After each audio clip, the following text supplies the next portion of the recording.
नमस्कार। मैं ज्योतिश्वर मिश्र। आज जिस विषय पर मुझे आपसे वार्ता करनी है, आपसे चर्चा करनी है, यह विषय है उत्तर औपनिवेशिक विमर्श और हरिशंकर परसाई। उत्तर औपनिवेशिक विमर्श की अगर हम बात करें तो यह विश्व समीक्षा में एक नया विमर्श है। समकालीन विमर्श इसे हम कर सकते हैं। और यह भी ध्यान दें कि इसकी व्याप्ति केवल साहित्य तक ही नहीं है। जैसे मार्क्सवाद है और फ्रायड का मनोविश्लेषणवाद है, ये मानव समाज के हर पहलू से जुड़ने का, उसका विश्लेषण करने का, उसकी समस्याओं को समझने का और उनका समाधान करने का दावा करते हैं। उतनी व्यापकता में तो नहीं, लेकिन कुछ हद तक उनके समकक्ष यह विमर्श ठहरता है, क्योंकि इसकी जो पहुंच है, इसका जो दायरा है, वह साहित्य के अतिरिक्त अर्थव्यवस्था, समाज व्यवस्था, संस्कृति, भाषा, इन सभी मानव जीवन से जुड़े इन सभी आयामों को यह विमर्श स्पर्श करता है। उत्तर औपनिवेशिक विमर्श या उत्तर उपनिवेशवादी विमर्श जिसे हिंदी में कहते हैं, यह अंग्रेजी के पोस्ट कॉलोनियल का अनुवाद है। पोस्ट कॉलोनियल जो शब्द है, इसमें पोस्ट का मतलब है बाद में, उसके बाद। कॉलोनियलिज्म का एक विशेष अर्थ है। कॉलोनी कहा गया तीसरी दुनिया के उन देशों को जहां यूरोप के आक्रामकों ने जाकर के अपनी सत्ता स्थापित की, उन्हें गुलाम बनाए रखा। 16वीं 17वीं शताब्दी से ही यह क्रम आरंभ हो गया था और इसका अंत 20वीं शताब्दी के उत्तरार्ध में जाकर के होता है। यह इस बात को लेकर के यहाँ इसमें विवाद रहा कि पोस्ट कॉलोनियलिज्म या उत्तर उपनिवेशवाद जिसे कहेंगे, क्या इसमें उत्तर का मतलब या पोस्ट का मतलब यह समझा जाए कि जब उपनिवेशवादी शासन का अंत हो चुका था, उसके बाद की परिस्थितियों को देखा जाए, या उससे पहले की परिस्थितियां भी इस विमर्श में देखी जा सकती हैं। तो अब यह लगभग सहमति बन चुकी है कि पोस्ट का मतलब यहाँ यह नहीं कि जब औपनिवेशिक शासन समाप्त हो गया, जैसे कि हमारा देश 1947 में स्वतंत्र हो गया, उसके बाद हम समझें, उसके बाद की परिस्थितियों का ही विश्लेषण इसमें होगा।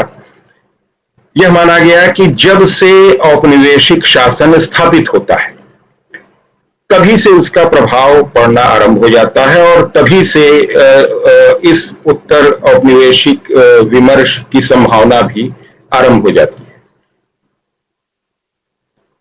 क्षेत्रीय दृष्टि से बात करें तो जैसा मैंने कहा कि तीसरी दुनिया के देश जिन्हें कहा जाता है, जिसमें एशिया के देश हैं, अफ्रीका के देश हैं, दक्षिण अमेरिका के देश हैं, ये काफी समय तक यूरोप के देशों, जिसमें मुख्य रूप से इंग्लैंड, फ्रांस, पुर्तगाल, हॉलैंड जैसे देश थे, जिन्होंने काफी बड़े हिस्से पर, दुनिया के काफी बड़े हिस्से पर अपना शासन स्थापित किया था बलपूर्वक। एक क्षेत्रीय दृष्टि से इस दायरे में रखा जाता है, लेकिन इस दायरे को बढ़ाने की भी वकालत की जाती है।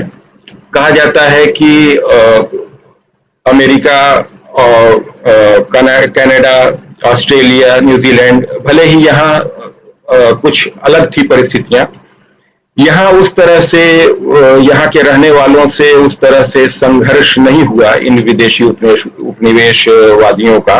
बहुत थोड़े से मूल निवासी यहाँ थे जिन्हें परास्त करके जंगलों तक सीमित कर देने में उन्हें कोई समस्या नहीं हुई।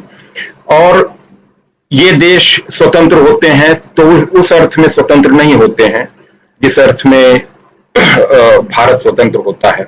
या अफ्रीका के देश स्वतंत्र होते हैं। हालांकि संयुक्त राज्य अमेरिका में भी स्वतंत्रता संग्राम हुआ था, लेकिन उपनिवेशवाद के मूल में जो एक धारणा कही जाती है नस्लवाद, नस्लीय श्रेष्ठता का भाव, यह स्थिति अमेरिका या ऑस्ट्रेलिया में नहीं थी। तो इन्हें इस दायरे में रखा भी जा सकता है या इससे बाहर भी किया जा सकता है। हालांकि यह देखना रोचक है कि आज जो संयुक्त राज्य अमेरिका में हो रहा है, एक अश्वेत अमेरिकी की मृत्यु के बाद, जिसे पुलिस उत्पीड़न से जो मौत के घाट उतारा गया, जिस तरह की खलबली वहां मची है, जिस तरह का आंदोलन चल रहा है, तो हम कह सकते हैं कि अमेरिका भी इससे अलग होने का दावा नहीं कर सकता। वह नस्लवादी विरासत वहां भी चल रही है। इंग्लैंड जिन्हें शासक बना के गया, वे मूलतः गोरे यूरोपियन थे, लेकिन वहां अफ्रीका से जो गुलाम बना करके लाए गए जो काले लोग थे, उन्हें वह स्वतंत्रता, वह समानता का अधिकार आज भी नहीं मिल सका है। तो यह संघर्ष अभी भी जारी है।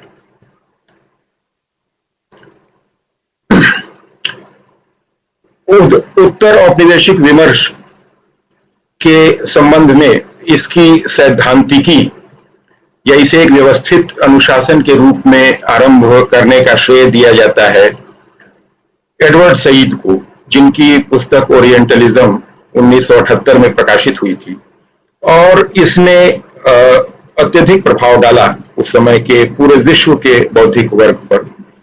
यहां से माना जाता है कि व्यवस्थित रूप से इस उत्तर औपनिवेशिक विमर्श की शुरुआत होती है, जो साहित्य के क्षेत्र में, समाजशास्त्र के क्षेत्र में, राजनीति, अर्थव्यवस्था के क्षेत्र में और यहां तक कि चिकित्सा शास्त्र के क्षेत्र में भी दखल देता है, अपनी उपस्थिति दर्ज कराता है। लेकिन यह कहना ठीक नहीं होगा कि उत्तर औपनिवेशिक विमर्श, उत्तर औपनिवेशिक यथार्थ जो था, उसकी पहचान सबसे पहले ओरिएंटलिज्म के माध्यम से एडवर्ड सईद ने ही की। यह कहना उचित नहीं होगा।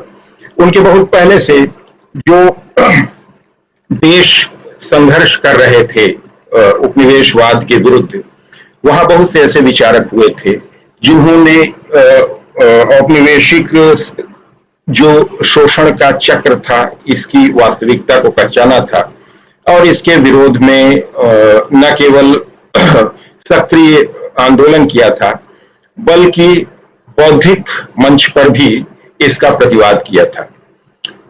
हम अगर अपने संदर्भ में देखें और विश्व संदर्भ में भी, तो यहाँ एक बहुत महत्वपूर्ण विचारक इस संबंध में है महात्मा गांधी। महात्मा गांधी को हम कह दें तो अतिशयोक्ति नहीं होगी कि पहला उत्तर औपनिवेशिक विमर्श में पहला गंभीर वैचारिक हस्तक्षेप, पहला गंभीर जो वैचारिक प्रयास था, वह महात्मा गांधी ने ही किया। इन्होंने स्वराज की अवधारणा दी, हिंदू स्वराज इनकी पुस्तक है, उसके माध्यम से इन्होंने इनका जो स्वराज था, इसमें यह इनकी दृष्टि बिल्कुल साफ थी कि यह जो विदेशी उपनिवेशवादी शासक हैं, इनके हित हमारे हित से मूलतः विरोध में है, क्योंकि इनका लक्ष्य है शोषण करना, और इस शोषण के लिए इन्होंने ये तमाम संरचनाएं खड़ी की हुई हैं। केवल आर्थिक और सैनिक ही नहीं ये संरचनाएं हैं, ये संरचनाएं वैचारिक भी हैं। इन्होंने बौद्धिक और सांस्कृतिक प्रहार भी हमारे ऊपर किए हैं, और इनसे मुक्ति का संघर्ष केवल राजनीतिक मुक्ति से समाप्त नहीं होगी। ये संघर्ष बड़ा लंबा चलने वाला है। महात्मा गांधी का एक बड़ा योगदान था उपनिवेशवादी जो शासक थे वे उपनिवेशवाद की एक मूल प्रवृत्ति थी। जहां भी उपनिवेशवादी शासक गए, इन्होंने बड़े योजनाबद्ध ढंग से एक यह आख्यान रचा, ऐसे विमर्श रचे। इन्होंने यह साबित करने की कोशिश की कि जो जिन पर हम शासन कर रहे हैं ये पिछड़े हैं, असभ्य हैं, बर्बर हैं, इन्हें ये प्रगतिहीन हैं, प्रगति विरोधी हैं और इनके लिए अच्छा है कि हम इन पर शासन करें और करते रहें। व्हाइट मैन्स बर्डन का जो सिद्धांत था, रुडयार्ड किपलिंग की जो रचना है, उसके बारे में आपने सुना होगा। ये एक उपनिवेशवादी शोषण का हथियार यह भी था। महात्मा गांधी ने इसे पहचाना था और उन्होंने देखा कि इस सत्ता का विरोध हम सैनिक दृष्टि से लड़ करके शायद नहीं कर सकते, लेकिन इन्होंने एक नया हथियार दिया लड़ने का, सत्याग्रह, जिसके मूल में था अहिंसा। यह एक क्रांतिकारी देन मानी जाती है क्योंकि विदेशियों ने, अंग्रेज शासकों ने हमें हीन बताया था, अनैतिक बताया था। न केवल हम आर्थिक दृष्टि से गरीब थे बल्कि हमारी अंतरात्मा भी गिरी हुई थी, ऐसा उन्होंने साबित करने की चेष्टा की थी। और महात्मा गांधी ने इस धारणा को तोड़ दिया। उन्होंने दिखाया कि नैतिक बल और आत्मबल में हम आपसे श्रेष्ठ हैं। हम आपकी हिंसा का जवाब हिंसा से नहीं देंगे, हम आपकी हिंसा का जवाब अहिंसा से देंगे। सत्याग्रह हम करेंगे, सत्य के मार्ग से हम हटेंगे नहीं। अवज्ञा भी करेंगे तो वह सविनय अवज्ञा होगी। बाद में उत्तर औपनिवेशिक विमर्श में जब सबअल्टर्न की बात आती है या उपाश्रयी विमर्श की बात आती है, वहां नारी विमर्श, नारीवाद की जोर शोर से उस पर बल दिया जाता है। तो हम कह सकते हैं कि उस परंपरा पर महात्मा गांधी का ऋण है। महात्मा गांधी ने बहुत पहले, जिसे परंपरागत रूप से पौरुष माना जाता है, पौरुष युद्ध, जिसमें आपकी संपत्ति हड़पी है, उससे आप शक्ति से युद्ध कीजिए। एक जिसे कहें पुरुष, परंपरागत जो पुरुषवादी शब्दावली है, जिसे स्त्रैण कहा जाएगा, वह स्त्रैण तरीका महात्मा गांधी ने अपनाया कि आप जिसे मर्दानगी कहते हैं, वह मर्दानगी हमें नहीं दिखानी, हमें अहिंसक विरोध करना है। और इस अहिंसक विरोध में चूंकि हम यह करके हम नैतिक रूप से उच्च धरातल पर हो जाते हैं, इसलिए इस अहिंसक विरोध से भी हम आपकी हिंसा का जवाब दे सकते हैं। बाद में नारीवादियों ने इस दृष्टिकोण को अपनाया। पुरुषवादी, पितृसत्तावादी जो संरचनाएं थी, उनका विरोध करने में इस तरीके को अपनाया गया। एक महात्मा गांधी के बाद जो, जैसा मैंने कहा कि एडवर्ड सईद के पहले एक प्रमुख जो विचारक हैं, उनका नाम है फ्रांस फैनन। फ्रांस फैनन स्वयं भी सक्रिय रूप से उपनिवेशवाद विरोधी आंदोलन में जुड़े हुए थे और इन्होंने अल्जीरिया, जो कि फ्रांस देश का एक उपनिवेश था, वहां ये वहां के स्वाधीनता संघर्ष में इन्होंने सक्रिय रूप से हिस्सा लिया था। और इन्होंने 60 के दशक में इनकी रचनाएं आई, जिसमें the wretched of the earth और ब्लैक स्किन्स व्हाइट मास्क जैसी इनकी जो कृतियां हैं प्रसिद्ध हैं, जिन्होंने उत्तर उपनिवेशवादी विमर्श की भूमिका तैयार की। फ्रांस फैनन की विशेषता ये थी कि इन्होंने एक मनोवैज्ञानिक सैद्धांतिकी, मनोवैज्ञानिक एक डिस्कोर्स, एक आख्यान तैयार किया कि कैसे उपनिवेशवादी संरचनाएं कैसे काम करती है। उन्होंने बताया कि निश्चित रूप से आर्थिक और सैनिक स्तर पर शासन स्थापित होता है, लेकिन यह शासन, इसको चलाए रखने वाली जो शक्ति है वह है मानसिक गुलामी। मानसिक रूप से गुलाम बनाने पर विशेष बल दिया जाता है किसी भी उपनिवेशवादी व्यवस्था में। और उसका विश्लेषण करते हुए इन्होंने बताया कि इसमें कई चरण आते हैं।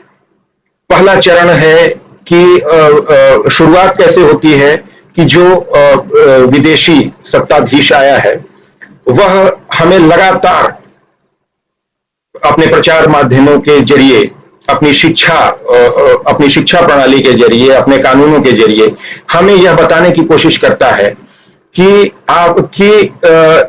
आप लोग असभ्य हैं, बर्बर हैं, पिछड़े हैं, प्रगति विरोधी हैं, और जीवन मूल्य जिसे कहते हैं वे तो हमारे पास है, आपके पास कोई जीवन मूल्य नहीं है।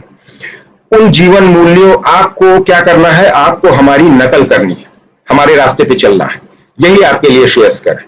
और यह इस नकल करने का मतलब कि आपको हमारी दासता स्वीकार करनी है, न केवल भौतिक रूप से बल्कि मानसिक और आत्मिक रूप से। फ्रांस के फैनन ने बताया कि इसमें पहली बात यह होती है कि उनके इस रेटरिक से, इस प्रचार से प्रभावित होता है जो उपनिवेश में रहने वाला उपनिवेश का नागरिक है, वह मूल नागरिक है, वह प्रभावित होता है। और पहले उसकी प्रतिक्रिया क्या होती है कि वह नकल करने की कोशिश करता है। वह कोशिश करता है कि हम रहन सहन, भाषा भूषा से लेकर के सोच और संस्कृति तक सब कुछ उन अपने गोरे शासकों की अपना लें। पहली स्थिति यह होती है। उन्होंने बताया कि दूसरी स्थिति यह होती है कि उसके अंदर बेचैनी आती है, कुंठा आती है, क्योंकि ये इस पहली स्थिति को ही उन्होंने ब्लैक स्किन व्हाइट मास्क के कृति के माध्यम से समझाया था कि ब्लैक की त्वचा काली है, लेकिन मास्क, एक सफेद मास्क पहन करके वे कोशिश करते हैं कि हम भी अपने गोरे प्रभुओं के समकक्ष हो जाए। लेकिन बाद में, एक समय के बाद वह देखता है कि ऐसा संभव नहीं है, उनकी बराबरी हमें कभी नहीं मिल सकती, हम कितनी भी कोशिश करें। जैसे कि हमारा रंग काले से गोरा नहीं हो सकता, उसी तरह से अपने शासकों के समान अधिकार भी हमें कभी नहीं मिलने वाले। उन्होंने बताया कि इससे कुंठा आती है और कुंठा से हिंसा पैदा होती है। यह हिंसा केवल उपनिवेशवादी शोषकों के विरोध में ही नहीं है, यह हिंसा पैदा होती है अक्सर अपने ही देशवासियों के प्रति, जो कुंठा से पैदा होती है। जब हम देखते हैं कि उनका हम मुकाबला नहीं कर पा रहे हैं तो अपनों से ही लड़ते हैं। फ्रांस के फैनन ने देखा था कि अफ्रीका में कि कैसे जनजातियों में युद्ध हो रहे हैं, सभी विदेशियों के शोषण का शिकार हैं, लेकिन उनके बदले आपस में लड़ाइयां हो रही हैं। हमारे देश में भी इसका संदर्भ हम देखें तो इतिहासकार बताते हैं कि असहयोग आंदोलन जिस तरह से अचानक समाप्त हुआ, असफल होकर के समाप्त हुआ, उससे एक कुंठा आई हमारे जनमानस में, और उसके बहुत से दुष्परिणाम हुए। इसी के बाद भयानक सांप्रदायिक दंगे हुए देश में। ये सांप्रदायिक दंगे क्या थे?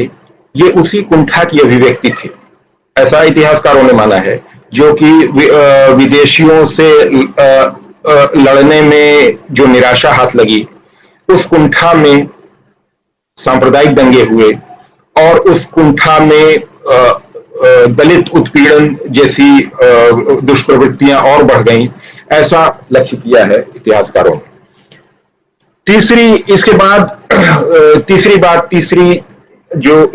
तीसरी जो अवस्था फ्रांस के फैनन ने बताई, उसने बताया कि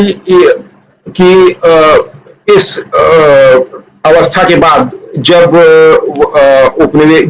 मान लेता है यह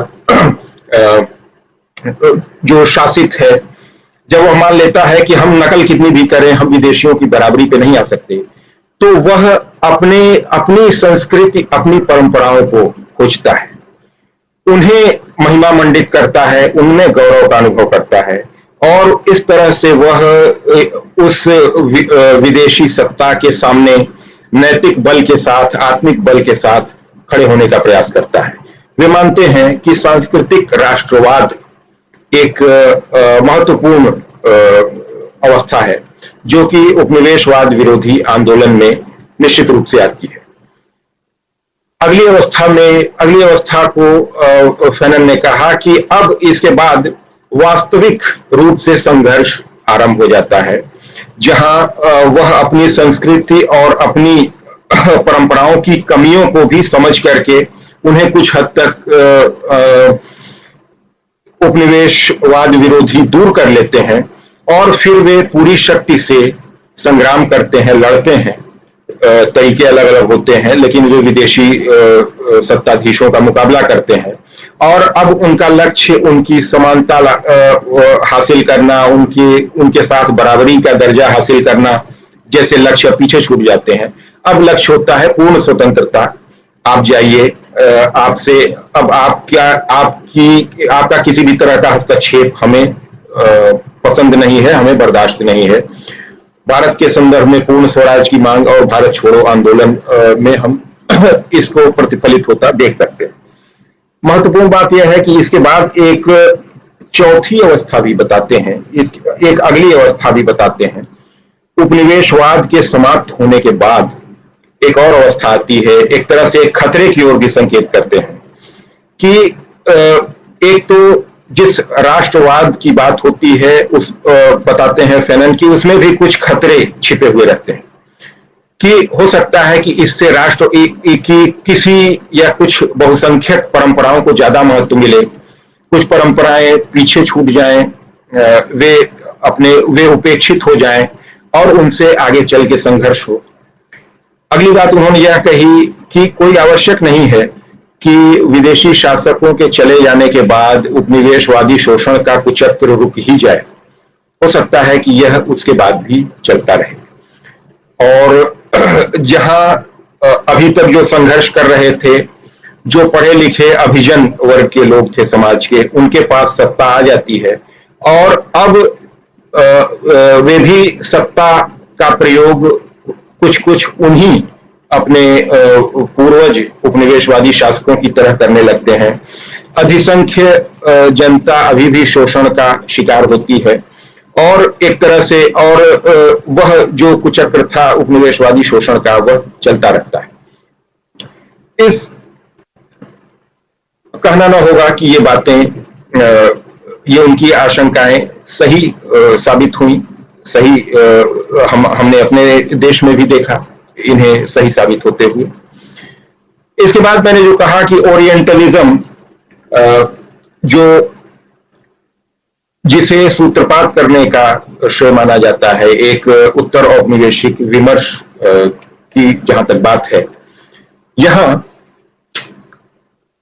एडवर्ड सईद ओरिएंटलिज्म इनका जो शीर्षक है, इन्होंने बताया, जैसा कि हम जानते हैं कि ओरिएंट और ऑक्सीडेंट, जब अंग्रेज हमारे यहाँ शासक हुए अंग्रेज, और तो कुछ समय बाद उन्होंने भारतीय संस्कृति के बारे में, भारतीय परंपरा के बारे में जिज्ञासा दिखाई, उसका अध्ययन करना चाहा, उसके बारे में कुछ जानकारियां जुटाने और कुछ प्रासंगिक निष्कर्ष निकालने का दावा किया। पूर्व को उन्होंने ओरिएंट का नाम दिया, जिसमें एशिया था, पश्चिम को ऑक्सीडेंट कहा, पूर्व और पश्चिम का यह विभाजन किया। अफ्रीकी और दक्षिण अमेरिकी समाज के साथ जैसा हुआ वैसा यह नहीं हो सकता था, भारत या अरब देशों के साथ ऐसा नहीं हो सकता था। वहां तो यह कहना बड़ा आसान था कि ये असभ्य हैं, जंगली हैं, लेकिन भारत जैसे देश में जहां की इतनी प्राचीन सभ्यता थी, यह कह करके काम नहीं चल सकता था कि ये लोग असभ्य हैं, पिछड़े हैं। तो उन्होंने एक ओरिएंटलिज्म की कल्पना की, एक ये अवधारणा दी कि पूर्व है, वैदिक संस्कृति से लेकर के हमारे पौराणिक ग्रंथों, स्मृतियों तमाम का उन्होंने अध्ययन किया, इंग्लैंड, जर्मनी जैसे देश के विद्वानों ने, और इसके बाद उसके बारे में अपनी धारणाएं व्यक्त की। और एडवर्ड सईद बताते हैं कि यह जो अध्ययन था यह कोई निर्दोष और सहज जिज्ञासा नहीं थी, इसके पीछे एक षड्यंत्र काम कर रहा था। उन्होंने इस प्रक्रिया के कई चरण बताए हैं। पहला चरण यह है कि जो यूरोपियन है उसके बारे में हिंदू या इस्लामिक जीवन पद्धतियों, संस्कृतियों के बीच में पहले से कुछ विश्वास है, पहले से वह कुछ मान के चल रहा है उनके बारे में। फिर वह इनके बारे में नेटिव सिस्टम्स जिन्हें कहा, जो मूल निवासियों के बारे में, मूल निवासियों की जो जीवन पद्धति थी, जो उनका साहित्य था, जो उनकी संस्कृति थी, इनके बारे में जानकारी वह जुटाता है। जानकारी जुटाने के बाद इनकी वह व्याख्या कैसे करता है, पूर्व निश्चित धारणाओं के हिसाब से व्याख्या करता है। वह इनकी व्याख्या निष्पक्ष रूप से नहीं करता, पहले से जो उसने धारणाएं बना रखी हैं उसी रूप में करता है। और अंत में क्या होता है कि ये उसका जो अध्ययन था और उसके जो निष्कर्ष थे, ये राजनीतिक मांगों को पूरा करने का माध्यम बनते हैं। यहां हमने देखा कि प्राचीन भारतीय परंपराओं की, प्राचीन भारतीय ग्रंथों की बातें की गई, लेकिन अंततः उनसे यह साबित किया गया कि यह तो अतीत है, यह बीत गया। हो सकता है इसमें कुछ अच्छी बातें रही हो, लेकिन अब यह जड़ हो चुका है और इसका युग अब समाप्त हो चुका है। अब आधुनिकता का युग है, और आधुनिकता तो हम ही दे सकते हैं, आधुनिक तो हम ही आपको बना सकते हैं। इस उल्लेख करना प्रासंगिक होगा इस संबंध में लॉर्ड मैकाले का, जो कि 1934 से 1938 तक ये सदस्य रहा गवर्नर जनरल की काउंसिल में, कानून प्रतिनिधि रहा। और कानून हमारी जो आईपीसी, सीआरपीसी, सीपीसी जो चल रही है, ये मूलतः लॉर्ड मैकाले की ही बनाई गई है। इसमें कुछ परिवर्तन हुए हैं, लेकिन मूल ढांचा वही है। हमारी शिक्षा पद्धति को का भी प्रणेता उसी मैकाले को माना जाता है, और उसकी स्पष्ट धारणा थी कि ये जो भारतीय या अरब देशों में जो भी ज्ञान विज्ञान है, यह किसी पाश्चात्य, किसी यूरोपियन लाइब्रेरी के एक खाने की बराबरी करने में भी, एक खाने में जितनी किताबें हम रख दें उसमें जो ज्ञान भंडार होगा उसकी भी बराबरी करने में समर्थ यह नहीं है। मैकाले ने कहा कि भारतीय भाषाओं में शिक्षा हो ही नहीं सकती, अंग्रेजी भाषा में ही शिक्षा हो सकती है, और हम सबको शिक्षा नहीं दे सकते, कुछ थोड़े से लोगों को देंगे और वे जो हमसे संस्कार पाएंगे वे आगे तक ले जाएंगे, आगे तक पहुंचाएंगे। मैकाले की बात मैकाले की जो योजना थी, यह योजना चलती रही। इसी आधार पर लॉर्ड विलियम बेंटिंक ने शिक्षा पद्धति को नया रूप दिया। और रोचक बात यह है कि देश आजाद हो जाने के बाद भी यह क्रम जारी रहा। इसीलिए यदि हम कहते हैं कि उत्तर औपनिवेशिक विमर्श जिसे कहा गया कि हमारे लिए बहुत ज्यादा महत्वपूर्ण है, क्यों है? क्योंकि आज भी हम उस उत्तर औपनिवेशिक प्रभाव को महसूस कर रहे हैं। हमारी वेशभूषा हो, हमारी शिक्षा का ढांचा हो, हमारी प्रशासन व्यवस्था हो, पुलिस हो, कानून हो, क्या ऐसा है जिस पर ब्रिटिश साम्राज्यवादियों की छाप नहीं? ऐसा कुछ नहीं, सब कुछ उन्हीं की परंपरा से हमने लिया है। स्वतंत्रता राजनीतिक रूप से हमें मिल गई अवश्य, लेकिन वे जो संरचनाएं वे बना करके गए थे हमारे ऊपर शासन करने के लिए, उनका क्रम उसी तरह से चलता रहा, वे वैसे ही आगे बढ़ती रही। और यह निश्चित रूप से यह बात परेशान करने वाली है कि अगर सब कुछ उनका जो दिया हुआ था उसी तरह से जारी रहना था। कहते हैं, संविधान विशेषज्ञ कहते हैं कि 1935 का जो इंडिया एक्ट था, भारतीय संविधान में बहुत कुछ, काफी कुछ उससे ले लिया गया है। तो यह प्रभाव, उत्तर औपनिवेशिक प्रभाव कहते हैं, इसके प्रभाव, दुष्प्रभाव अभी भी हम महसूस कर रहे हैं। इसलिए यह विमर्श हमारे लिए बहुत उपयोगी है। ब्रिटिश साम्राज्य में भी हमें भारत को जेवल इन द क्राउन, भारत को कहा जाता था कि राजा या रानी के मुकुट में, ये मुकुट की मणि की तरह से है यह भारत का साम्राज्य, इतना महत्वपूर्ण था यह भारत। तो जाहिर सी बात है, जो सबसे ज्यादा महत्वपूर्ण था उस पर सबसे ज्यादा प्रभाव भी उनका पड़ा था, और यह प्रभाव जारी है। हम देख सकते हैं अभी आपने सुना होगा कि एक देश के सर्वोच्च न्यायालय में एक जनहित याचिका आई थी कि यहाँ इंडिया हटा करके हमारे संविधान में भारत किया जाए। जैसा आप जानते होंगे कि हमारे संविधान की शुरुआत ही होती है, पहला ही प्रस्तावना के बाद जो पहला अनुच्छेद है उसकी शुरुआत होती है, India that is Bharat shall be union of states. India यानी कि भारत राज्यों का एक संघ होगा। तो इंडिया यानी कि भारत, यहीं से हमारा संविधान शुरू होता है। तो हम कह सकते हैं कि वह संघर्ष अभी भी कई स्तरों पर चल रहा है, वह संघर्ष अभी भी रुका नहीं।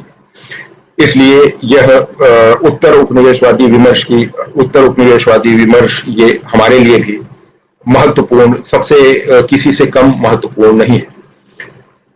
एडवर्ड सईद की हमने बात की, इसके बाद होमी भाभा, गायत्री चक्रवर्ती, स्पिवाक, एजाज अहमद जैसे और भी इसमें विचारक हुए हैं। विस्तार से सब पे चर्चा तो नहीं हो सकती।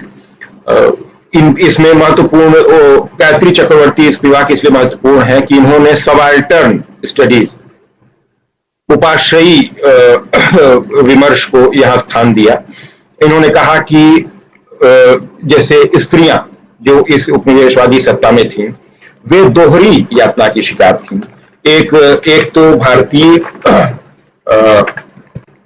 एक तो उपनिवेशवादी शासकों के शोषण का दुष्परिणाम का दंश उन्हें झेलना था, और दूसरे अपने ही समाज में पुरुष सत्ता के शोषण का दंश वे झेल रही थी। स्वतंत्रता के बाद एक संरचना, एक शोषणकारी ढांचा तो समाप्त हो गया, दूसरा नहीं समाप्त हुआ, दूसरा उसके बाद भी जारी रहा। इसलिए यह संघर्ष भी आगे भी जारी रहा, अब भी जारी है। स्त्री विमर्श और दलित विमर्श जो हमारे यहाँ हैं, हमारे साहित्य में, हमारी आलोचना में जिनकी बात होती है, वे इसी सबाल्टर्न स्टडीज के समकक्ष उसे हम रख सकते हैं। सबाल्टर्न स्टडीज जिसकी प्रस्तावना एंटोनियो ग्रैम्शी ने की थी। जहां होमी भाभा के बारे में संक्षेप में कहें तो इनका योगदान यह रहा कि उन्होंने बताया कि यह शासक और शासित, शोषक और शोषित जैसी बातें, यह कोई इन्हें हम बड़ा इकहरा बना देते हैं। वास्तव में संबंध बड़े जटिल थे। शासक शासित से भी प्रभावित होता था, जितना उसका वह शोषण करता था, जितना वह प्रभाव डालता था, उससे कम प्रभाव वह भी नहीं ग्रहण करता था। और जिसे कहते हैं श्वेत और श्याम की तरह से हम नहीं देख सकते, बड़ा जटिल संबंध है। एम्बिवेलेंस का उन्होंने नाम दिया कि इसमें यह बड़ा बहुआयामी और दुतरफा संबंध है, शासक और शासित का, शोषक और शोषित का, उपनिवेशक और उपनिवेशित का। इस संदर्भ में उन्होंने इस पर विचार करने की बात कही। और उन्होंने और निश्चित रूप से हम कह सकते हैं कि इसके प्रभाव दुष्प्रभाव उपनिवेशकों पर भी पड़े। वे संपन्न हुए, अमीर हुए, हम तीसरी दुनिया के देशों को लूट कर, बात सही है, औद्योगिक क्रांति ही कहा जाता है कि इसी उपनिवेशों की वजह से आई। वो औद्योगिक क्रांति के केवल वैज्ञानिक आविष्कारों से नहीं आती है, उसके लिए कच्चा माल और बाजार चाहिए होते हैं, और ये कच्चा माल और बाजार तब मिले जब उन्होंने तीसरी दुनिया के देशों पर कब्जा किया। इसका दुष्प्रभाव भी पड़ा। द्वितीय दो विश्व युद्धों के रूप में इसका हम दुष्प्रभाव भी देख सकते हैं। दुनिया के बड़े हिस्से पर शासन करने से जो अहंकार उनके अंदर आया, यूरोपियंस के अंदर, कि हम श्रेष्ठ हैं, ये इस श्रेष्ठता बोध और अहंकार ने जो विश्व युद्धों की बात होती है उसके मूल में उपनिवेशों की को हड़पने या उनकी संपदा की बंदरबाट की समस्या भी थी। मानसिक स्तर पर यह भी कहा गया है कि उग्र राष्ट्रवाद, उच्चता बोध से सभी ग्रसित हो गए थे, जिन्हें लगता था कि हम श्रेष्ठ हैं। हिटलर ने उसी भावना को, हिटलर चरम तक ले गया और उसने कहा कि हम श्रेष्ठ जाति हैं और हमें पूरी दुनिया पर शासन करना है। इसका दुष्परिणाम तो यह, इस शोषण और अन्याय का यह दुष्परिणाम भी उन्हें मिला।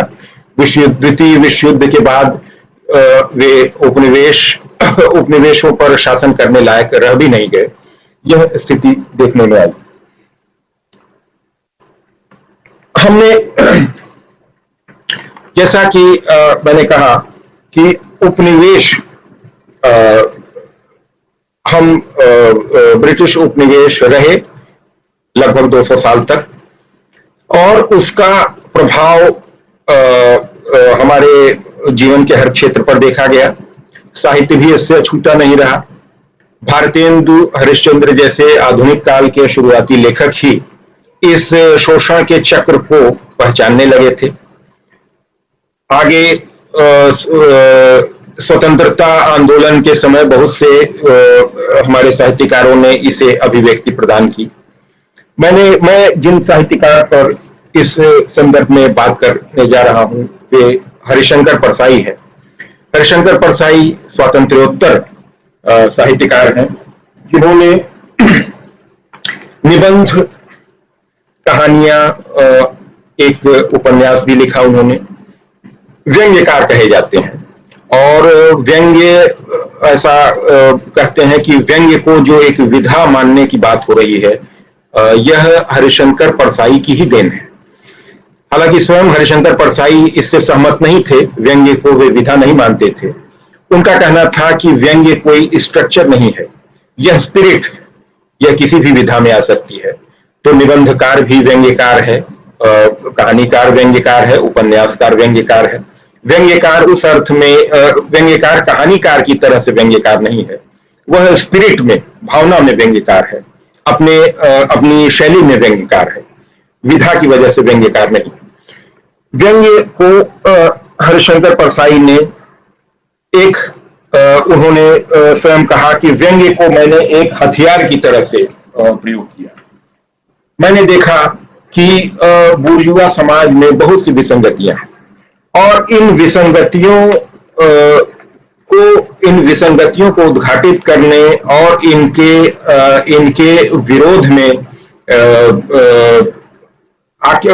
विरोध में की भूमिका तैयार करने में व्यंग्य की सबसे ज्यादा महत्वपूर्ण भूमिका है। और इसलिए ये व्यंग्य को चुनते हैं, व्यंग्य को एक हथियार की तरह से चुनते हैं। इन्होंने लिखा भी है कि शुरू में अपने जीवन की कुछ विपत्तियों से मैं बड़ा दुखी रहा। पहले मैं लिखता था तो भावुक रचनाएं में लिखता था, लेकिन जल्दी ही मैं इस भावुकता से ऊपर उठ गया। मेरी तरह से दुखी और पीड़ित और भी बहुत से हैं, और चुप नहीं बैठना है, लड़ना है। जिसके हाथ में जो हथियार है उसी से लड़ेगा।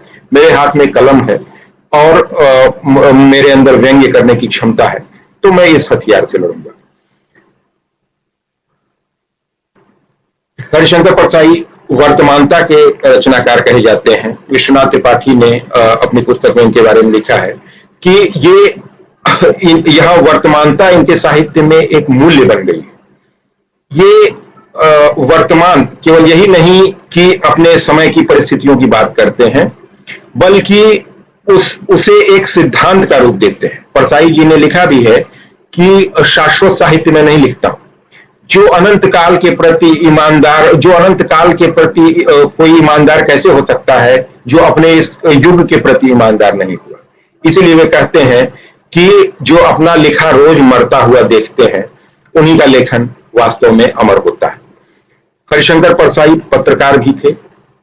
हम जानते हैं कि पत्रकारिता, हिंदी पत्रकारिता की शुरुआत जो होती है तो उसमें साहित्यकारों का बड़ा योगदान था। भारतेंदु हरिश्चंद्र से लेके प्रताप नारायण मिश्र, बाल मुकुंद गुप्त, बालकृष्ण भट्ट। बाद में हिंदी पत्रकारिता स्वतंत्र होती है। हम कह सकते हैं कि हरिशंकर परसाई जो पत्रकार थे, उसी भारतेंदु और बालकृष्ण भट्ट की या बाल मुकुंद गुप्त की परंपरा की आखिरी महत्वपूर्ण कड़ी थे। पत्रकार का मतलब ये केवल साहित्यिक पत्रकारिता, साहित्यिक पत्र पत्रिकाओं से नहीं है। दैनिक समाचार पत्र, साप्ताहिक, पाक्षिक, मासिक समाचार पत्र पत्रिकाओं में ये बराबर लिखते रहते थे। एक मध्य प्रदेश का एक अखबार देशबंधु में ये अपने जीवन के अंतिम समय तक लिखते रहे। पूछिए परसाई से स्तंभ, जिसमें दुनिया जहान की हर बात पर प्रश्न इनसे किए जाते थे और उनका ये अपनी समझ से उत्तर दिया करते थे। तो हमें बात करनी है उत्तर औपनिवेशिक यथार्थ की, जो हरिशंकर परसाई ने इसे किस रूप में पकड़ा, किस रूप में व्यक्त किया।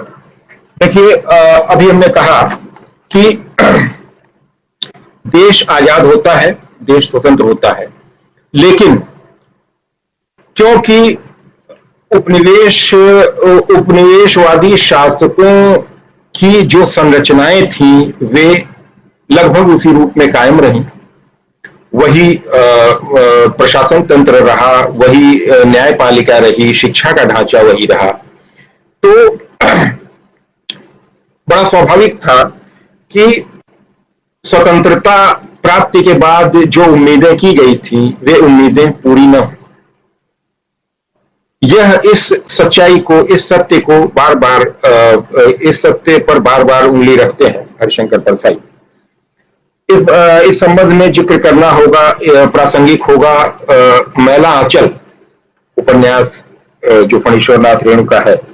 इसमें एक बड़ा रोचक प्रसंग है, प्रासंगिक यहाँ होगा उसका उल्लेख करना। मैरीगंज गांव की यहाँ बात है। मैरीगंज के बारे में यह भी है कि मैरीगंज का यह नाम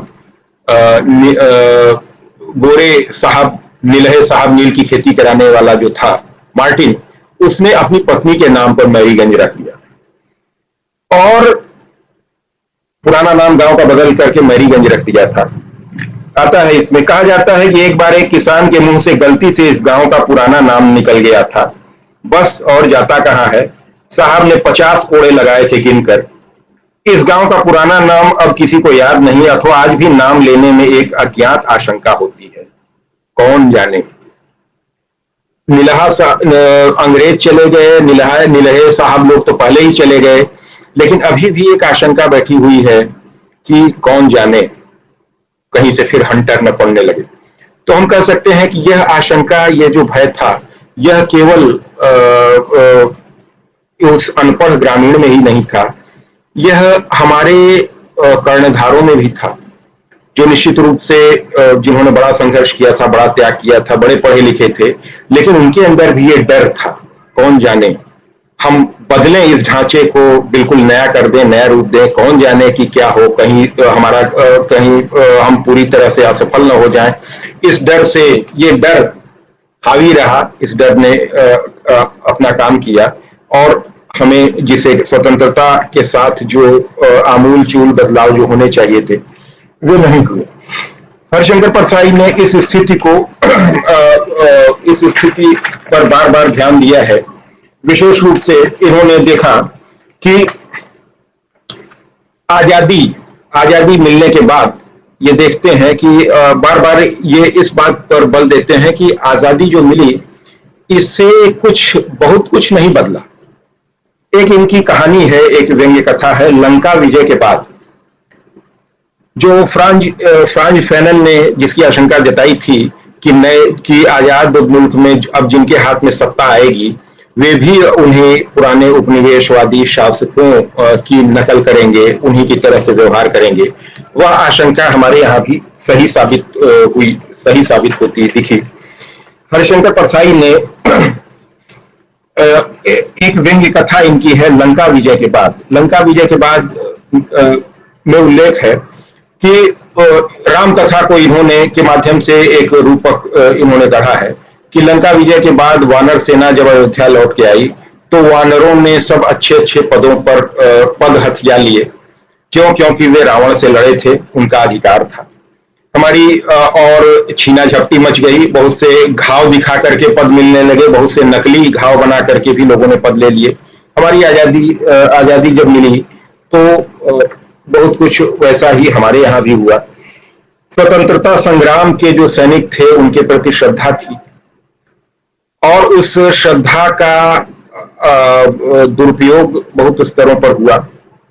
एक गांधी जी का शॉल एक इनकी कहानी है, व्यंग्य कथा है, जिसमें बताते हैं हरिशंकर परसाई की सेवक जी, इसके मुख्य पात्र हैं सेवक जी, जो जिनके पास गांधी जी का दिया हुआ एक शाल है, उसी को लेकर के हर जगह पहुंच जाते हैं, उसका बखान करते हैं। उन्होंने बताया है कि सेवक जी उस पीढ़ी के थे जिन्होंने जवानी के आरंभ में ही संकल्प ले लिया था कि आजीवन संघर्ष करेंगे, लेकिन जीवन बीतने की नौबत नहीं आई, देश तो जल्दी ही आजाद हो गया। उसके बाद एक शून्य आ गया, एक खालीपन आ गया। जो चालाक थे उन्होंने तो पद हड़प लिए, सत्ता में भागीदारी हासिल कर ली, लेकिन सेवक जी जैसे लोग थे जो बिल्कुल निरर्थक रह गए, जो उसी पुराने आजादी की लड़ाई के में भागीदारी की बात करते हुए किसी तरह से अपने दिन काटने लगे। एक इस मामले में एक और जो प्रसंग आता है, हरिशंकर परसाई ने इनका एक निबंध है ठिठुरता हुआ गणतंत्र। ठिठुरता हुआ गणतंत्र में ये बताते हैं, इनका वाक्य है, अंग्रेज बहुत चालाक है, भरी बरसात में स्वतंत्र करके चले गए, उस कपटी प्रेमी की तरह भागे जो प्रेमिका का छाता भी ले जाए। वह बेचारी भीगती बस स्टैंड जाती है तो उसे प्रेमी की नहीं छाता चोर की याद सताती है। स्वतंत्रता दिवस भीगता है और गणतंत्र दिवस ठिठुरता है। आगे वे कहते हैं कि गणतंत्र को उन्हीं हाथों की ताली मिलती है जिनके मालिक के पास हाथ छिपाने के लिए गर्म कपड़ा नहीं। इसके माध्यम से वे इस विडंबना को जाहिर करते हैं कि जिसमें उस विडंबना को प्रकट करते हैं कि हम आजाद हो गए, स्वतंत्र हो गए, लेकिन जो आजादी के आंदोलन के जो आदर्श थे, स्वतंत्रता, समानता, शोषण से मुक्ति, वे आदर्श अभी भी हमारी पहुंच से दूर है। इस एक परसाई जी के लेखन में यह भी महत्वपूर्ण है, एक महत्वपूर्ण पक्ष यह भी है कि नव उपनिवेशवाद के खतरों से भी ये सतर्क है। इस मामले में इन्होंने बहुत सी इनकी कई कहानियां हैं, निबंध हैं, जिसमें इन्होंने बताया है कि साम्राज्यवादी उपनिवेशवाद जो था उसका तरीका बदल गया है, लेकिन वो तौर तरीके भले बदल गए हैं, उसके शोषण का दुष्चक्र अभी भी जारी है। अमेरिका इस मामले में, इस संदर्भ में अमेरिका और उसके पक्ष के देशों के षड्यंत्रों का ये बार बार जिक्र करते हैं। हमारे भारत के संदर्भ में भी ये उनके दुष्प्रभावों को बताते हैं। आर्थिक शोषण के कुचक्र में हम फिर न फंसे, इससे हमें सचेत करते हैं। एक यह भी उल्लेख कर देना होगा कि परसाई जी मार्क्सवादी विचारधारा को मार्क्सवादी थे विचारधारा से, और मार्क्सवाद का प्रभाव जिस बिंदु पे हम बात कर रहे थे, कहीं हम कह सकते हैं कि कहीं सच्चाई उनकी आंखों से ओझल भी होती है। जैसे कि अफगानिस्तान, जैसे मैंने कहा कि अमेरिका के पक्ष की जो साम्राज्यवादी हथकंडे थे, नव उपनिवेशवादी तौर तरीके थे, उन पर परसाई बात करते हैं, लेकिन यह तो सोवियत संघ के नेतृत्व में भी हो रहा था। उस पर उसको वे बरी कर देते हैं, कहते हैं कि उस पर उनका ध्यान नहीं जाता है। अफगानिस्तान के बारे में बात करते हुए वे कहते हैं कि यहाँ जो जनवादी क्रांति हुई, मार्क्स और मोहम्मद में यहाँ समझौता हो गया, लेकिन इतिहास ने बाद में साबित किया कि उनका यह आकलन सही नहीं रहा। यहाँ कोई जनवादी क्रांति नहीं हुई थी। दो शीत युद्ध का संघर्ष था, सोवियत संघ और अमेरिका के बीच में संघर्ष था। अफगानिस्तान उस संघर्ष का एक मोहरा मात्र था, और सोवियत संघ कमजोर पड़ा तो उसकी ताकत के बल पे जो व्यवस्था वहां बनी थी, जो सत्ता वहां कायम थी, उसे समाप्त होने में जरा भी समय नहीं लगा।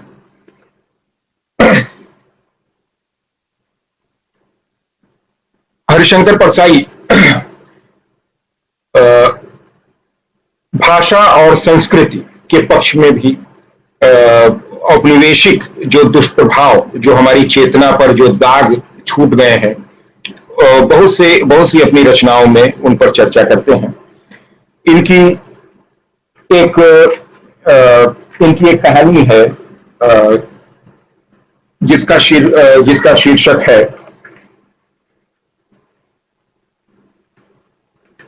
प्रेमियों की वापसी।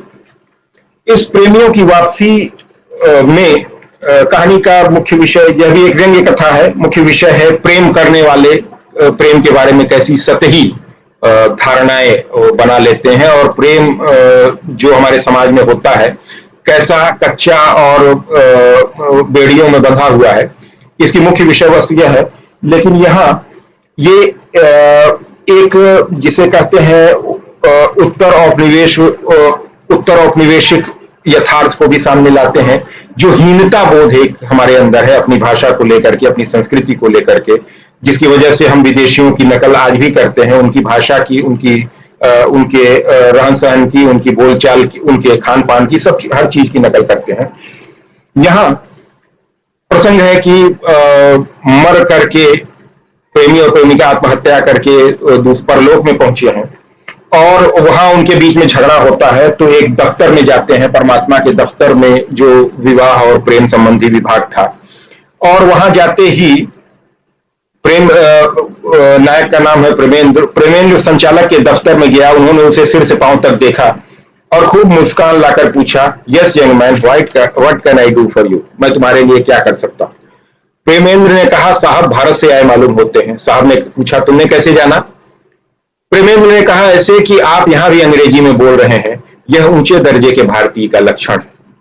साहब ने कहा, तुम ठीक कहते हो, अंग्रेजी के लिए ही मैंने वह गिरा हुआ देश छोड़ दिया। मैं आईसीएस था, दिल्ली में एक विभाग का सेक्रेटरी था। 26 जनवरी 1965 को जब हिंदी उस देश की शासन की भाषा हो गई, तो 27 को मैं हवाई जहाज से लंदन पहुंचा और टेम्स नदी में कूद पड़ा। यह एक जिसे कहें अवान्तर प्रसंग लाते हैं इस कथा में, और बताते हैं, यह इस हीनता ग्रंथ की बात करते हैं। तमाम रचनाओं में इस हीनता ग्रंथ की इन्होंने बात की है। हमारी भारतीय संस्कृति, यह भी इन्होंने समझाया है कि संस्कृति का मतलब रूढ़ी नहीं है, जड़ता नहीं है, लेकिन संस्कृति का मतलब यह भी नहीं है कि रूढ़ियों, भले ही हमारे संस्कृति में रूढ़ियां हों, हम अपनी जड़ से ही कट जाएं। उन्होंने परसाई जी ने इस पर बल दिया है। इन्होंने हमारे बुद्धिजीवियों के विषय में लंबी चर्चा की, बुद्धिजीवियों के विषय में कई रचनाएं की हैं, कई कहानियां और निबंध और लेख उन पर लिखे हैं, और बताया है कि उनके अंदर कैसी हीनता ग्रंथ एक है। यूरोप से जो चीजें आती हैं हमारे साहित्य में, हमारे जो भी हमने ज्ञान विज्ञान के क्षेत्र में जो भी हम कुछ नया करते हैं, हमेशा पश्चिम का मुंह देखते हैं, विदेशों का मुंह देखते हैं। उन्होंने लिखा है कि भारतीय परंपरा को बहुत से लोग हीन समझने लगे हैं। कच्चे जनवाद के जोश में भी और कुछ विदेशी कुछ साम्राज्यवादी षड्यंत्र के अमेरिका के नव उपनिवेशवाद का शिकार होकर के उन्होंने साफ कहा है कि अपने कामू और काफका और को सबको पढ़ लिया आपने, लेकिन तुलसी को नहीं पढ़ा, वाल्मीकि को नहीं पढ़ा, व्यास को नहीं पढ़ा, तो आप आधुनिक नहीं हो सकते। उन्होंने कहा कि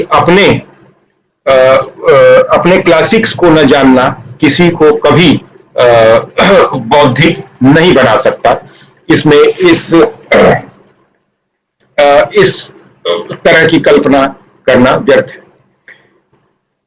जो मैंने बात की स्त्री विमर्श और दलित विमर्श की, उस पर भी बहुत सी रचनाओं में बात करते हैं। हरिजन को पीटने का यज्ञ जैसी सशक्त रचना लिखते हैं हरिशंकर परसाई, जिसमें कहते हैं कि यह क्या है, कैसी है हमारी महान संस्कृति जिसमें किसी मनुष्य पर अत्याचार, उसे जिंदा तक जला देना कुछ लोग अपना अधिकार मानते हैं। स्त्री विमर्श के संबंध में बहुत सी उनकी रचनाओं में स्त्री विमर्श की दृष्टि से देखा जा सकता है। यह ध्यान देना होगा कि परसाई इसमें कहीं भावुक नहीं होते। वे हाय हाय और अहो हो वाली शैली में बात नहीं करते, यथार्थपरक बातें करते हैं, सामाजिक और आर्थिक संबंधों में बात करते हैं। इनकी एक कथा है शास्त्रों की लड़ाई, जिसमें वे बताते हैं कि कथा में सरिता जी जो कभी पर्दे में रहती थी, जिन्होंने जो साकल बजा के बाहर इशारा करती थी, बाद में क्या हुआ, कुछ समय बाद देखा गया तो देखा कि वे चप्पल फटकारते हुए झोला लेकर के चल पड़ी और पति ने कहा कि एक की कमाई से पूरा नहीं पड़ता। परसाई का कहना है कि नारी मुक्ति के इतिहास में यह वाक्य अमर रहेगा, एक की कमाई से पूरा नहीं पड़ता। तो मुख्य कारण आर्थिक है। नारी की मुक्ति आर्थिक स्वतंत्रता से आएगी और किसी भावुकता से नहीं। और इसीलिए जो नारी स्वतंत्रता में जो देह की स्वतंत्रता की जो बात की जाती है, इससे परसाई सहमत नहीं थे। कठोर प्रहार उन्होंने इस पर किया है। उनका एक निबंध है, एक मादा दूसरी कुड़ी। इसमें दो जो हमारे यहाँ स्त्री विमर्श में जिन्हें बड़ा महत्वपूर्ण स्थान दिया गया, दो महिला साहित्यकारों को, कमला दास और अमृता प्रीतम, इन दोनों की आत्मकथाओं पर चर्चा करते हैं परसाई जी और बताते हैं कि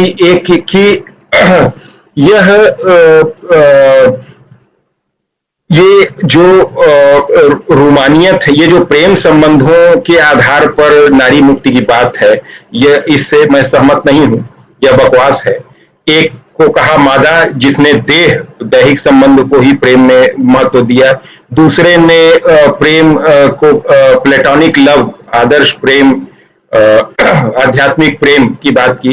इन्होंने कहा कि इससे नारी मुक्ति नहीं होगी। जैसा मैंने पहले उदाहरण दिया, वे तो कहते थे कि आर्थिक स्वतंत्रता ही स्त्रियों को मुक्त करेगी।